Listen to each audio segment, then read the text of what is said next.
Namaskar friends, the book for today is Siddhartha, an Indian tale by Hermann Hesse, a Nobel laureate. Friends, the copy that I have is published by Amazing Reads, an imprint of India Book Distributors Limited. The discounted price of which in Amazon is rupees 79. The book is a novella of 127 pages, so it's a very short book but very impressive. I have always believed and I still believe that whatever good or bad fortune may come our way, we can always give it meaning and transform it into something of value. It is always possible, says the author in the book. Before I move forward, let me give you a brief on the author. Hermann Hesse was born in Kof, Germany on 2nd July 1877 to Johannes and Marie Hesse. They came from different European cultures and were involved in missionary work in India. On account of the parental influence, Hesse too was encouraged to follow the same path, but his love for poetry drove him to spend his early years publishing poems and writing prose. In 1904, Hesse published his first novel, Peter Comenzit, which was well received and gave him his first breakthrough. He followed this book by another one titled Beneath the Wheel. In 1904, along with the release of his first novel, Hermann also found marital bliss with Maria Bernoulli and they went on to have 3 children.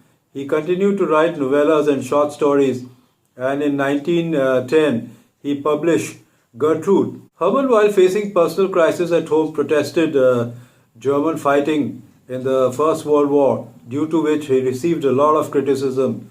Mirroring his own travels and experiences, Hesse wrote Siddhartha in 1922 and many more books like Steppenwolf in 1927 and Narcissus and Goldman in 1930. His last novel, The Glass Bead Game, which was published in 1943, took the longest time to complete, following which he was awarded the Nobel Prize in Literature in 1946, a laurel he could not receive personally owing to his deteriorating health condition, which led to his demise on 9th August 1962.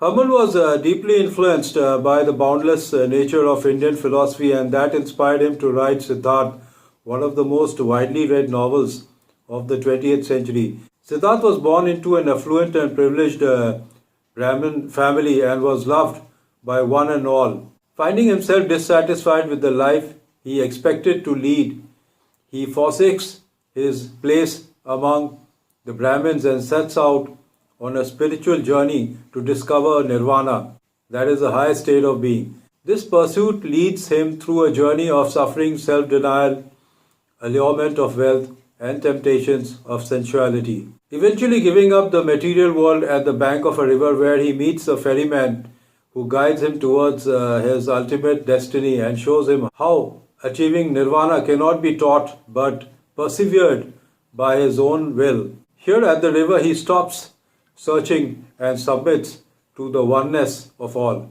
The story is set up in the ancient kingdom of Kapilavastu.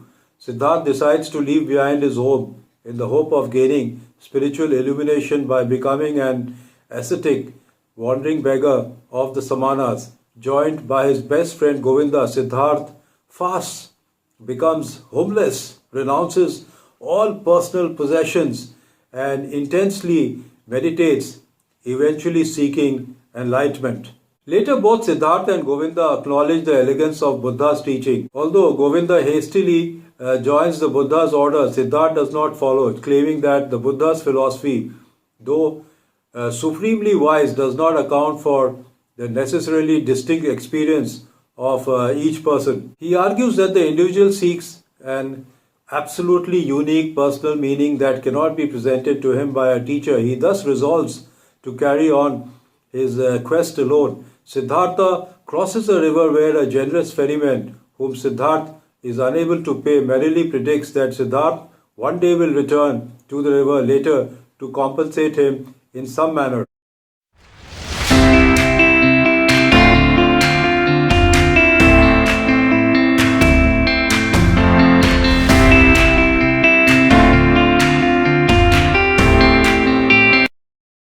Venturing onward towards the city life, Siddhartha discovers Kamala, the most beautiful woman he has ever seen. Kamala, a courtesan, notes Siddharth's handsome appearance and fast wit, telling him that he must become wealthy to win her affections, so that she may teach him the art of love. Although Siddhartha despises materialistic pursuits as a samana, he agrees now to Kamala's suggestions.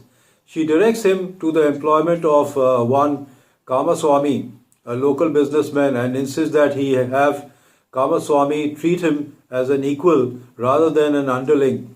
Siddhartha easily succeeds providing a voice of patience and tranquility, which Siddhartha learned from his days as an ascetic against Kamaswamy's fits of passion. In times to come, Siddhartha becomes a rich man and becomes Kamala's lover, though in his middle years he realizes that the luxury lifestyle he has chosen is merely a game that lacks spiritual fulfillment. Leaving the fast-paced bustle of the city, Siddhartha eventually returns to the river, fed up with life and disillusioned, contemplating suicide before falling into a meditative sleep, and is saved only by an internal experience of the holy word Om.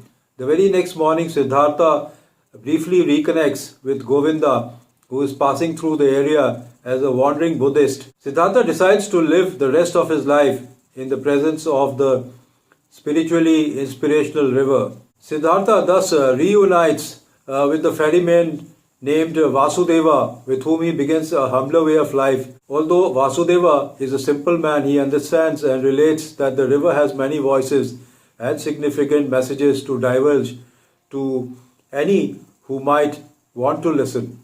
Some years later, Kamala, now a Buddhist convert, is traveling to see Buddha on his deathbed, accompanied by her reluctant son. When she is bitten by a poisonous snake near Siddhartha's river, Siddhartha recognizes her and realizes that the boy is his own child. After Kamala's death, Siddhartha attempts to console and raise the furiously resistant boy until one day the child flees altogether. Although Siddhartha is desperate to find his runaway son, Vasudeva urges him to let the boy find his own path, much like Siddhartha did himself in his youth. Listening to the river with Vasudeva, Siddhartha realizes that time is an illusion and that all his feelings and experiences, even those that of suffering, are part of great and ultimately jubilant fellowship of all things connected in the cyclical unity of nature. After Siddhartha's moment of illumination, Vasudeva claims that his work is done and he must depart into the woods, leaving Siddhartha peacefully fulfilled and alone once more. Towards the end of his life, Govinda hears about an enlightened ferryman and travels to Siddhartha, not initially recognizing him as his old childhood friend. Govinda asks the now elderly Siddhartha to relate his wisdom, and Siddhartha replies that for every true statement there is an opposite one that is also true, that language and the confines of time lead people to adhere to one fixed belief that does not account for the fullness of the truth. Because nature works in a self-sustaining cycle, every entity carries in it the potential for its opposite, and so the world must always be considered complete. Siddhartha simply urges people to identify and love the world in its completeness. Siddhartha then requests that Govinda kiss his forehead, and when he does that, Govinda experiences the vision of timelessness that Siddhartha himself saw with Vasudeva by the riverside. Govinda bows to his wise friend, and Siddhartha smiles radiantly, having found enlightenment. The book ends there. So friends, this indeed is the true picture of life. We run after innumerous things, yet we don't find peace and enlightenment. It's a very fast-paced book. I did not like the construct of its sentences nor the punctuation. Yet the book carries a great message and a great story. I would give it 7 out of 10. Goodbye and see you next week.